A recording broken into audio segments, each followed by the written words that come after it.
계시록 13장 말씀 함께 보십니다. 계시록 10장, 11장, 12장 계속해서 이어오면서 지상에 있는 교회, 말세 때 지상에 있는 교회와 그리고 사탄이 싸우는 이야기가 나오고 있습니다. 13장은 그게 연장으로 이 전쟁이 이루어질 때, 전쟁이 지속될 때에 사탄이 영이 교회를 향하여서 마지막 비장의 카드를 한 장 냅니다. 그 카드를 내미는 것이 뭐냐면은 두 짐승을 불러 일으켜서 교회를 잔인하게 공격하는 이야기가 되어지겠습니다. 용이 두 짐승을 불러 일으키는 이유는 하나입니다.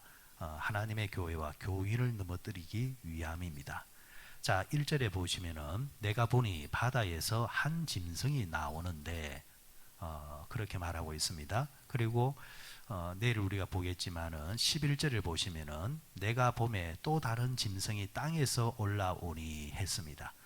그러니까 1절에서는 바다에서 짐승이 올라오고 11절에서는 땅에서 짐승이 올라왔다 했습니다. 바다와 땅에서 불러낸 이 두 짐승을 통해서 지금 교회와 성도들을 공격한다라는 이야기가 됩니다. 자, 오늘은 1절에 바다에서 짐승이 나왔다 이렇게 이야기합니다. 바다에서 짐승이 나왔다. 계시록에서 바다는 세상을 말합니다. 열방을 말하고 열국을 말합니다. 그러니까 세상에서 짐승을 이제 불러 일으켰는데 그 불러 일으켰던 이 짐승은 적그리스도죠. 짐승인데 그 모습이 어떤 모습이냐? 뿔이 열이요 머리가 일곱이라 이렇게 이야기를 하고 있습니다. 뿔이 열이요 머리가 일곱이라. 여기서 일곱 머리의 열뿔, 그러니까 일곱 나라의 열왕을 말하는 겁니다. 일곱 나라가 일어났는데 그 일곱 나라에는 열왕이 있었다라는 거죠. 자, 이게 앞에서 나왔던 이야기입니다. 지금까지 일어섰던 적그리스도와 같은 이제 나라들이 이 세상에서 일어났었습니다. 그 첫 번째가 구약에서는 어떤 나라였습니까? 애굽이라 했습니다. 그리고 두 번째가 바벨론이라 했습니다. 세 번째가 어디라 했습니까? 아수르. 그리고 네 번째가 메데. 그리고 헬라. 그리고 성경시대 때의 로마. 이게 별거 아닌 것 같지만요, 이게 나중에 성도들이 얼마나 웃기냐면요, 저 밖에서 이상한 데서 이 소리 하면요 처음 듣는 것처럼 해가지고 막 기가 솔깃해가지고 막 줄줄줄 따라다닙니다. 말을 좀 재밌게 하면은 여러분, 교과서는 사실은 재미없는 것 같지만은 그게 정확한 겁니다. 정확한 것들을 딱 머릿속에 심어놔야 됩니다. 자, 그러니까 이 일곱 나라를 했는데 문제는 마지막입니다. 마지막. 성경에서 앞에서 뭐라고 했느냐 하니까 마지막은 아직 안 일어났다 했거든요. 그 마지막이 뭐냐라는 겁니다. 이 영적인 해안이 있어야, 영적인 감각이 있어야 마지막에 일어나는 이 적그리스도의 세력 나라를 이제 캐치를 하는 겁니다. 그럴 때 마지막에 일어나는 나라가 뭐냐 할 때에 여러 예언자들이 뭐 이런저런 이야기를 하지만은 그게 나라가 되었든지 세력이 되었든지 아니면은 문화가 되었든지 아니면은 그것이 이념과 사상이 되었든지 핵심은 뭐냐면은 적그리스도라는 겁니다. 하나님을 대적하는 세력이라는 겁니다. 그 하나님을 대적하는 세력이 일어나서 무자비하게 하나님의 교회와 하나님의 성도들을 공격하게 되어진다라는 것. 그래서 성경에 대한 감각이 있으면은 그게 이제 보이기 시작합니다. 보이기 시작해. 근데 하나님에 대한 성경에 대한 감각이 없는 사람들은 무슨 똥당지 같은 소리 하느냐, 뭐 공상 만화 같은 이야기를 하느냐, 이런 소리를 하게 되는 겁니다. 영적 세계와 육적 세계가 그래서 다른 겁니다. 자, 어쨌거나 일곱 머리 열뿔 나라가 이제 열왕이 이제 일어난다. 그러면은 이 대체로 지금까지 일어났던 나라들을 보게 되어지면은 한결같이 다 하나로 무엇으로 이제 집약할 수 있느냐 하면은 세상을 다스리는 정치적인 권세라 이렇게 말할 수 있습니다. 정치적인 권세. 예나 지금이나 사람들은 이 땅에 살면서 하나님이 없는 사람들은 크게 세 가지를 쥐려고 합니다. 크게. 우리 예수 믿는 사람들은 하나죠, 하나. 그 하나에서 다른 것들이 나오지만은 하나님이 없는 사람들은 크게 세 가지를 지려고 하는데, 하나님의 사람들도 인생의 방향타를 잘못 잡게 되어지면은 세상 사람들이 지려고 하는 이 세 가지에 목숨 걸면서 평생을 삽니다. 그만큼 유혹이 있다는 겁니다. 첫 번째가 뭐냐면은 권력입니다. 권력이 얼마나 좋은 거냐면은 사람을 살릴 수도 있고 죽일 수도 있습니다. 그래서 매력적이란 말이에요. 그래서 사람들이 권력을 지려고 하는 거예요. 권력을 딱 쥐게 되어지면은 마음대로 할 수 있잖아요. 마음에 들지 않는 사람 없앨 수 있잖아요. 자기 편은 살릴 수 있잖아요. 그게 권력이란 말이에요. 자, 권력을 지려고 하고 두 번째가 뭐냐면은 돈입니다. 돈. 자, 한번 물어봅시다. 권력이 셉니까? 돈이 셉니까? 권력이 세요? 돈이 세요?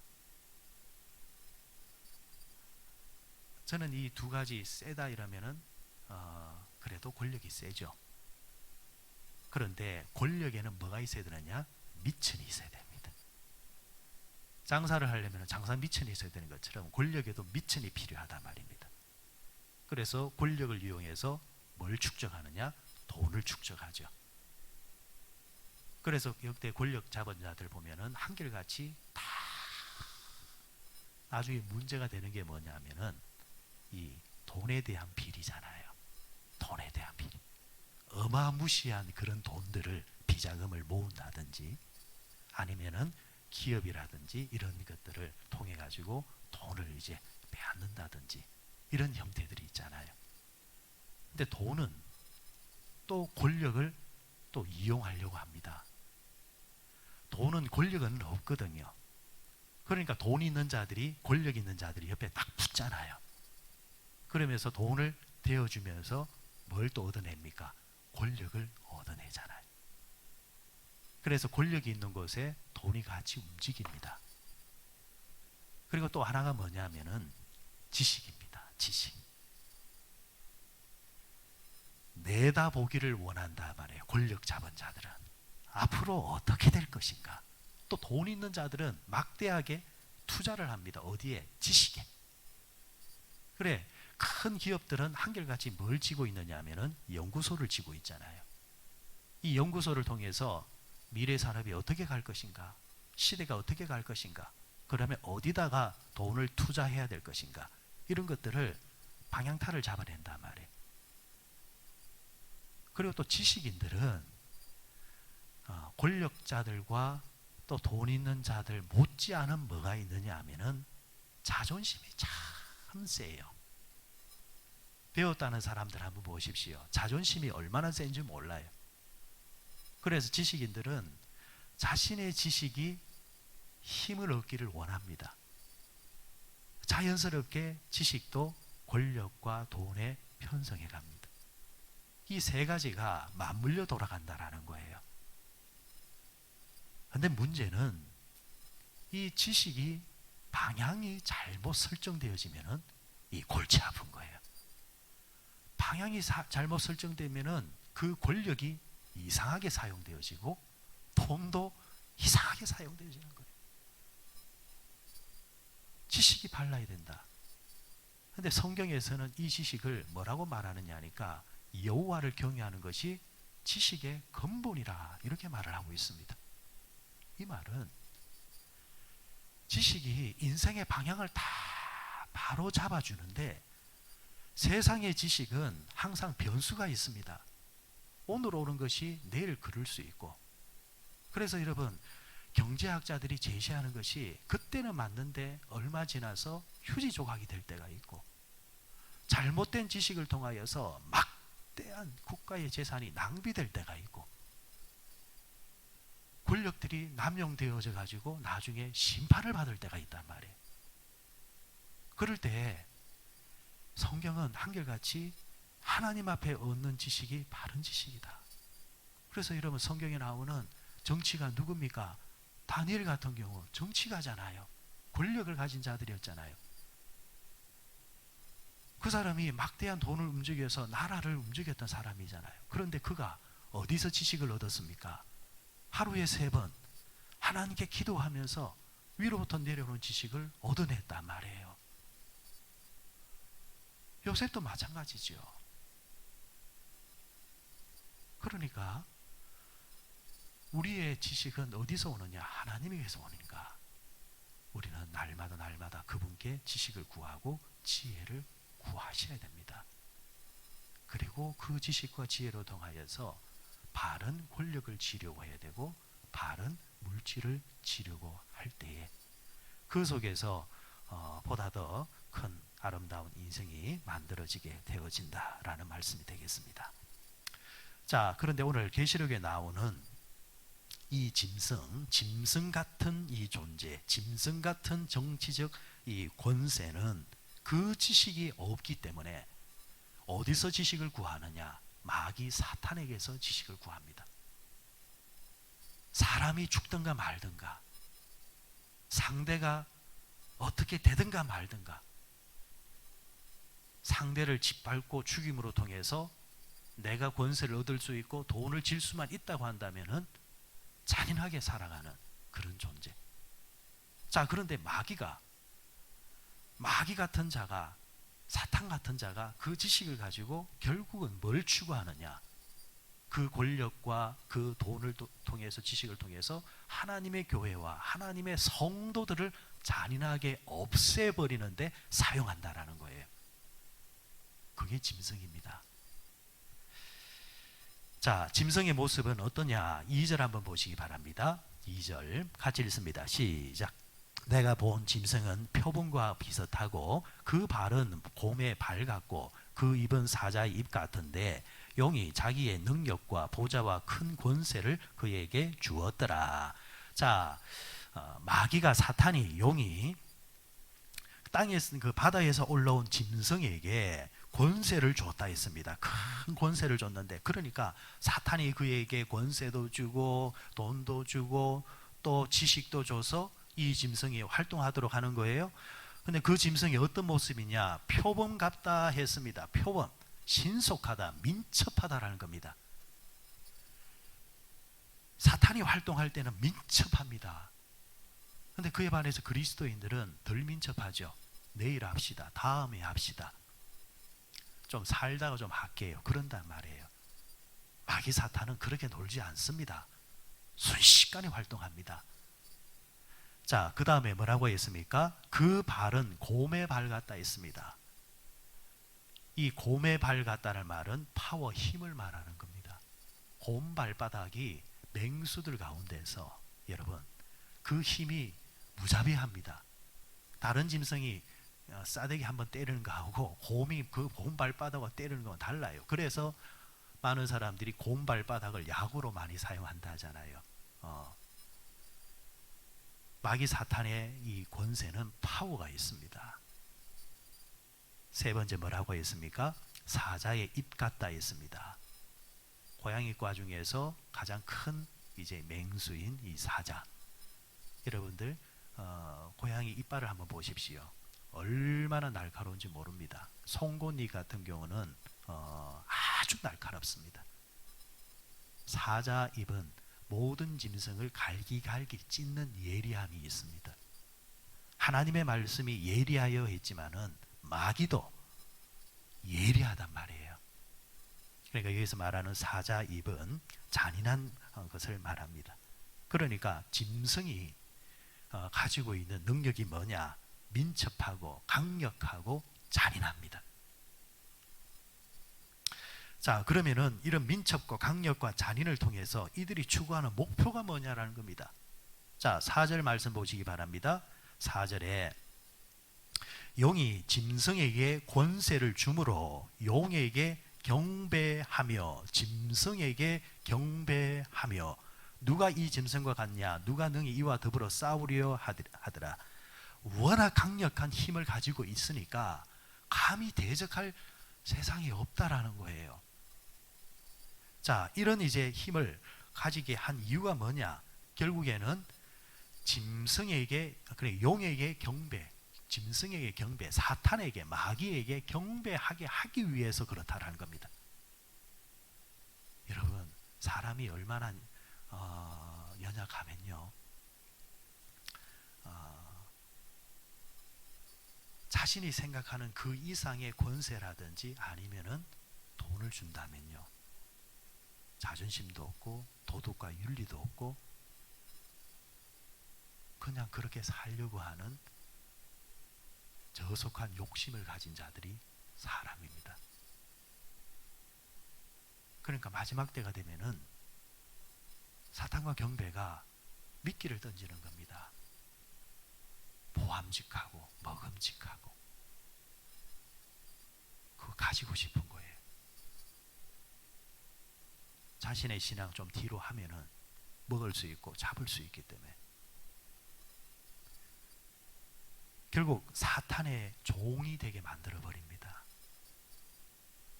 겉으로 보기에는 돈에 미친 사람, 돈의 종으로 보이지만 그 꼭대기 보면 누가 있느냐? 사탄이 있습니다. 우리 그리스도인들은 그럼에도 불구하고 어떻게 해야 됩니까? 먹지 말아야 될 것은 안 먹어야 되고 잡지 말아야 될 것은 안 잡아야 돼요. 가지지 말아야 될 것은 안 가져야 된다라는 이야기입니다. 10절 끝에 뭐라고 했습니까? 10절 끝에 이렇게 말합니다. 성도들의 인내와 믿음이 여기 있느니라. 성도가 누구냐? 성도가 누구냐? 인내하는 자. 그럼에도 참는 거예요. 그렇다고 해서 성도들은 태생 자체가 먹기 싫은 사람들 아닙니다. 태생 자체가 가지고 싶지 않은 사람들이 아닙니다. 믿는 사람도 먹을 줄 알고 가질 줄 알고 할 줄 압니다. 하지만 인내하는 겁니다. 저건 아니야. 그게 성도예요. 그게 성도예요. 그런데 이게 똥인지 이게 된장인지 구분하지 못하고 눈에 보이는 대로 달려드는 존재. 사탄이 딱 미끼를 통해서 그런 자들을 유혹한다는 겁니다. 6절에 보십시오. 6절에 또 뭐라고 했습니까? 짐승이 입을 벌려 하나님을 향하여 비방하되 그의 이름과 그의 장막 곧 하늘에 사는 자들을 비방하더라.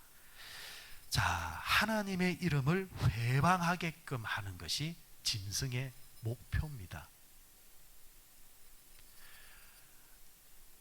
입을 벌려서 하나님을 향해서 비방하게 만들어 버립니다.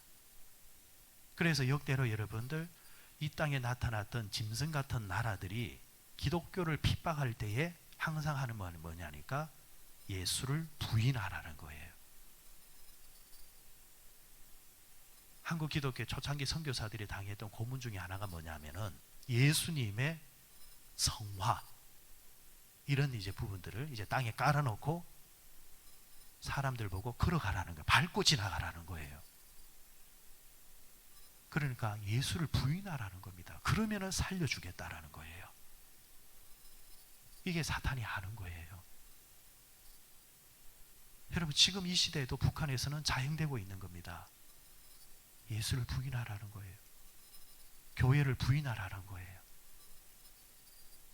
여러분 크고 작은 일들이 지금도 일어나고 있죠. 민감한 직장들 같은 경우는 지금 이 시대에 교회를 못 가게 합니다. 근데 여러분 고속도로 휴게소 한번 가보십시오. 기가 찹니다. 얼마나 많은 사람들이 휴게소를 들락날락 해도 명부 적으라고 해놨지만 안 적어요. 안 적어. 소독 잘 안 합니다. 워낙 불특정 다수가 왔다 갔다 하기 때문에 그 통제가 불가능하다는 거죠. 근데 가만히 보면은 세상에서 가장 방역 잘하는 데가 우리 교회인 것 같아요. 그런데 우리 교회조차도 어떤 세상의 기업들은 너 교회 다니지? 그럼 이쪽에 오지만 넌 저쪽으로 가 있어. 교회 갔다 오면은 출근하지 마. 이런 식으로 그런단 말이에요. 왜 그런 걸까? 그곳의 핵심이라 할 수 있는 사람의 의식 자체가 교회가 싫은 사람이라는 겁니다. 세상도 하나님도 아닌 그런 자기 나름대로의 중립을 지키고 있다고 한다면 그렇게까지 안 해요. 사람은 이성적인 존재는 합리라는 게 있기 때문에. 그런데 합리를 무시하는 사람들은 항상 그 의식이 어느 쪽에 치우쳐 있기 때문에 그렇다는 겁니다. 그런데 여러분, 이런 자가 정치적인 권력과 그리고 돈과 잘못된 지식을 가지고 있으면 무자비하게 그 권력을 하나님을 대적하는 쪽으로 사용할 수 있고 예수님을 부인하는 쪽으로 몰고 갈 수 있다라는 이야기입니다. 그때 인내와 믿음이 없으면 당장 내가 손해를 보니까, 당장 내가 어려워지니까 거기에 편성할 수밖에 없는 거예요. 예전에도 그러왔고 앞으로도 이런 현상들은 일어나게 될 것입니다. 7절 말씀 보시기 바랍니다. 또 권세를 받아 성도들과 싸워 이기게 되고 각 족속과 백성과 방언과 나라를 다스리는 권세를 받았다. 성도들과 싸운다 했습니다. 성도들과, 하나님을 믿는 사람과, 교인과 싸운다 했습니다. 여러분, 교인들에게는 거룩이라는 게 있어요. 물러설 수 없는. 그럼 그 거룩이 뭐냐? 하나님을 향한 열심입니다. 그런데 그 하나님을 향한 열심을 제한하고 싸우는 거예요. 결국 성도들을 시험하는데 그럼 무엇을 가지고 시험할까? 여러분, 사람이 가지고 싶어하는 물질을 가지고 성도들을 시험합니다. 질병을 통해 시험할 수 있고 환경을 통해서, 사람을 통해서. 예수님은 마귀가 40일 금식하고 예수님이 오셨을 때 뭘로 시험하셨습니까? 먹는 것으로 시험하고, 그리고 세상을 다스리는 그 권세를 주겠다라는 유혹을 가지고 시험하고, 당신이 하나님의 아들이거든 뛰어내려 봐라. 그 사람의, 예수님의 자존심을 가지고 시험해버리고. 이게 현대판으로 바뀌게 되면은 우리에게도 이런 시험이 온다라는 겁니다. 이게 여러분, 그 배후에 누가 있느냐? 짐승이에요. 유독 여러분, 자존심이 너무 강한 사람들이 있어요. 자존심이 딱 건드려지면은 눈이 휙 뒤집어져 가지고 물불 안 가리는 사람이 있어요. 잘 아셔야 됩니다. 사탄이 시험하는 거예요. 사탄이. 여러분, 저 또한 나름대로 기질이 있거든요. 그런데 제가 어느 날 깨달은 게 있어요. 흥분했을 때에 거울을 본다든지 보면은 내 속에 하나님이 아니라 사탄이 역사하는 게 보여요. 그건 하나님의 사람의 모습이 아니에요. 그때는 하나님의 이름을 부른다든지 찬송을 한다든지 하면서 사탄에게 물을 끼얹어 버려야 돼요. 물을 끼얹어 버리고 내 속에서 이렇게 세워야 되는 것은 내 속에 있는 하나님의 사람입니다.